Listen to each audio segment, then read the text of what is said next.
Hi everybody, welcome back. Today we're going to do quick and easy jogger bottoms for our little babes. Jogger bottoms from the sleeves of a hoodie. So what we need to do this is I'm using an old hoodie and some pattern pieces. This little pattern I got from 5 Berries, which was on Etsy. Basically it's just a little baby jersey pants. My little grandson is quite tall, but very, very tiny at the waist, and look at that. Fits perfectly on the sleeve of an old hoodie. This type of fabric can be quite expensive to buy as a meter. Luckily enough, he's still quite small, so I can get it out of, you can pick up a hoodie for £4 or £5 in the likes of Primark or whatever. This is an old one that's never going to be used, so I might as well change it into something. I'm doing the longest length for him, which is in age 2, but he's quite tiny at the waist, so I'm going to put a really narrow waistband on it to bring it in a bit for him. Now, I'm not great with using pins. I've worked in clothing manufacturing for quite a number of years,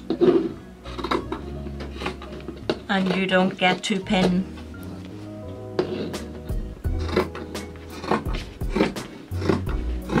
Along. This isn't my normal room where I do this. I've no lighting in the other room yet, and don't have my weights with me.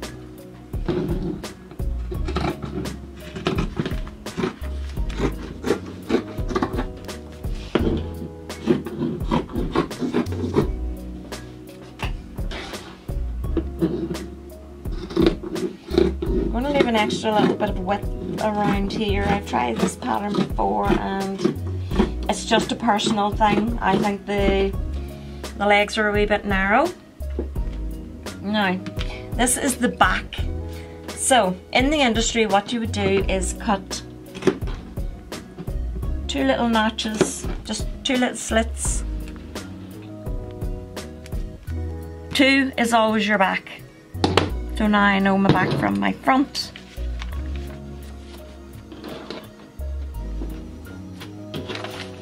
We whip round to the other sleeve. Now we place our front piece on. As I said before, I'm using the largest size, and I'm going to cut the legs a little bit. Again, as I said, it's just personal preference. I don't like the legs to be too skinny. I think it restricts the child's movement. And they're usually down on their knees quite a bit, so I prefer them that little bit looser.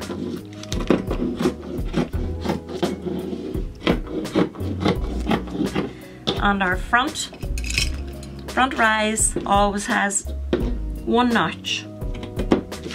So you'll not get confused with your front and your back, because the two are very, very similar.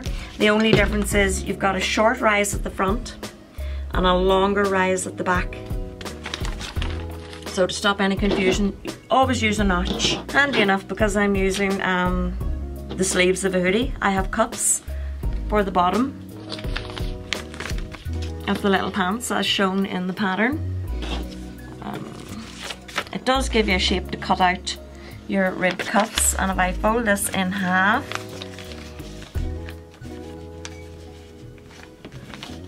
I'm getting just enough.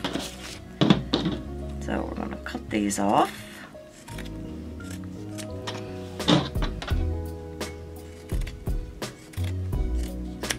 And now I want to measure the width of the cuff. And there you go. I'm going to take them in a slight little bit, so you don't want a split slipping out of the bottom.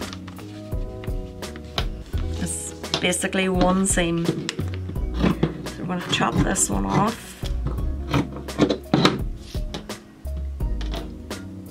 Just open the cuff up, lay it down flat, and cut off the original seam. And there we have cuffs for the bottoms, and again we have a ready-made rib for the waistband. I showed a little waistband here in the picture. This is your pattern piece for your waistband. And again, if I fold this in half,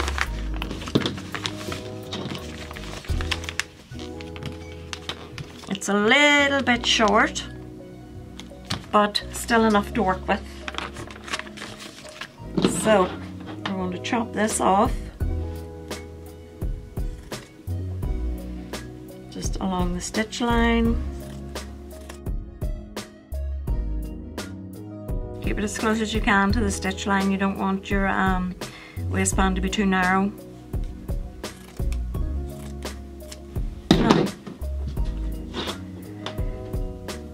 And I'm going to fold the pattern piece in half.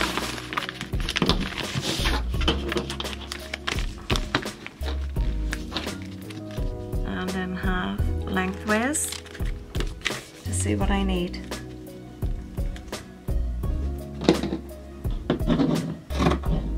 Yeah, and you have a little bit of ribbon left, might do another project. And this is your waistband.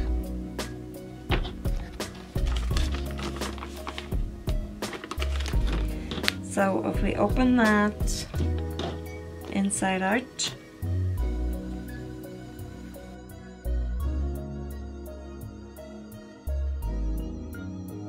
you see where the seam is.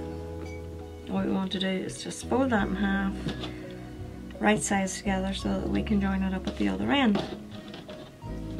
And this should fit our skinny little mister. Now we're going to put our pieces of our little jogger bottoms together. Place your right sides together. Because we cut the little notch, we know this is the front of your trousers. Edge to edge.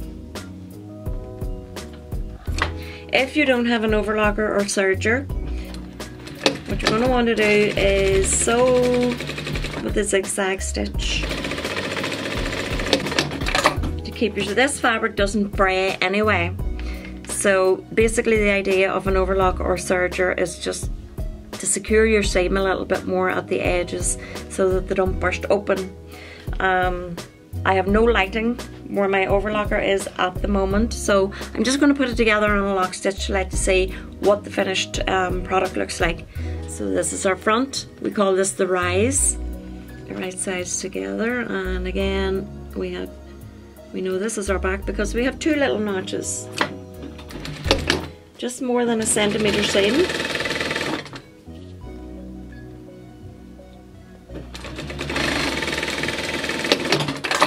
The seam allowance on the pattern is 1 centimetre or 3/8 of an inch. So we have our front rise and our back rise, and what we want to do is open these out flat and join your front to your back.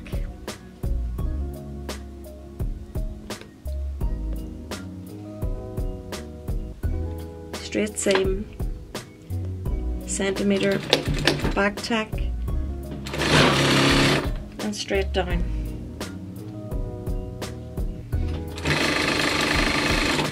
It's always a good idea when you're sewing your seams to check at the end if they're going to match up, because remember, your foot will push one fabric and your feeders will feed in underneath. You don't want them to end up uneven at the bottom. So check as you go along and ease your fabric in where you need to.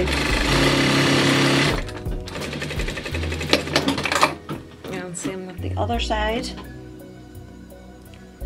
So easy to make. It's your two side seams. Now we're going to do our center seam up the middle. And you can see your front rise and your back rise seams should match. If you're using a serger or overlocker to seal your edges, this seam here is going to be thick if all your allowances are going in one direction. So one facing left and one facing right and meeting in the middle. So hold on to that, straighten up your edge at the end of the leg and your centimetre seam.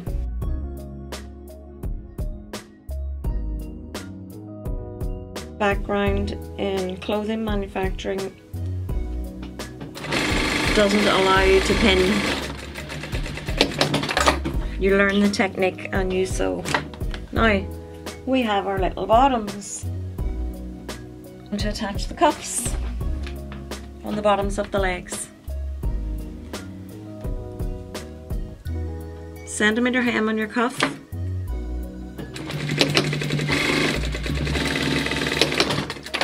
Or centimetre seam, sorry.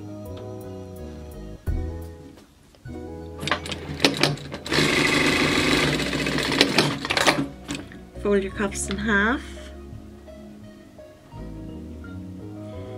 Fold this out flat, you don't want it thick. Put one over the other and get them nice and level here at the top.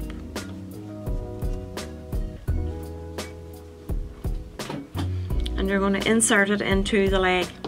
The join on your ribbed cuff I always put to the outside. I'm going to pop that in there. Line up your seams, and your trousers should be smaller in width than the trouser itself, just to give you a little bit of stretch. So ease your cuff out to fit the width of the leg of your trouser and hold it out.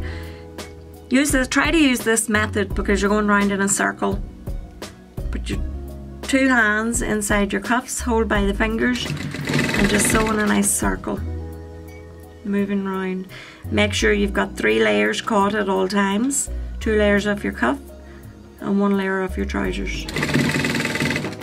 And give it another wee tug just to make sure it all fits.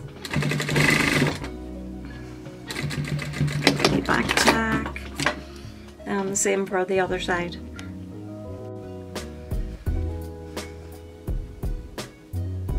Keep everything nice and flat.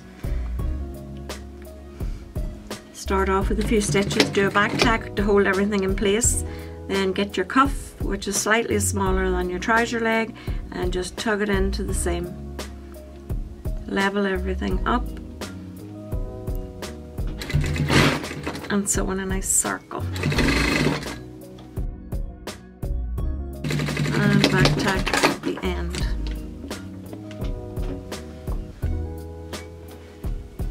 And when you turn them out, got your little cuff off the leg.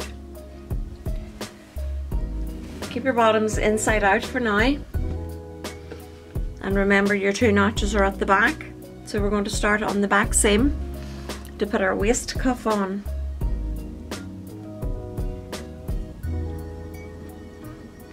Same idea,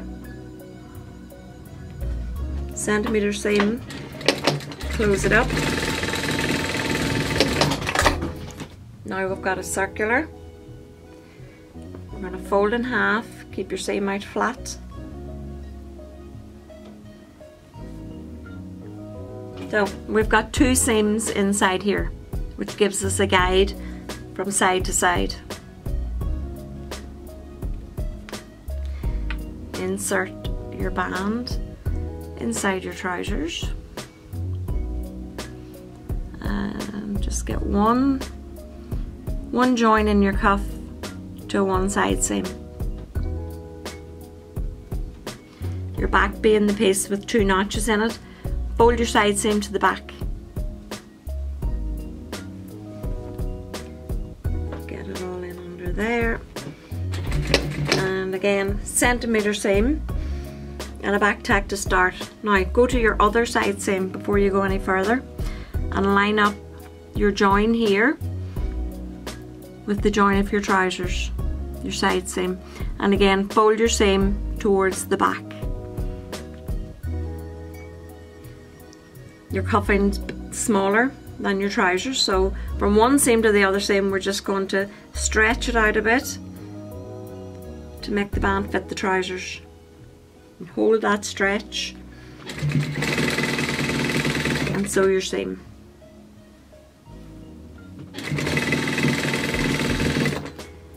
Keep a hold of everything until you get to your second seam. Now you can come round to the other side and a little bit of a stretch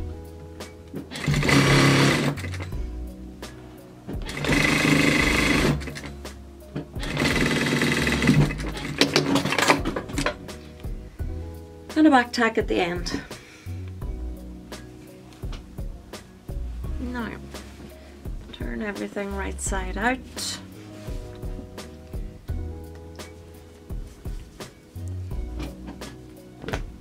And there we have a neat little pair of joggers out of 2 sleeves. Thanks for watching. Like and subscribe. Any comments down below and I'll try and get back to you as soon as I can.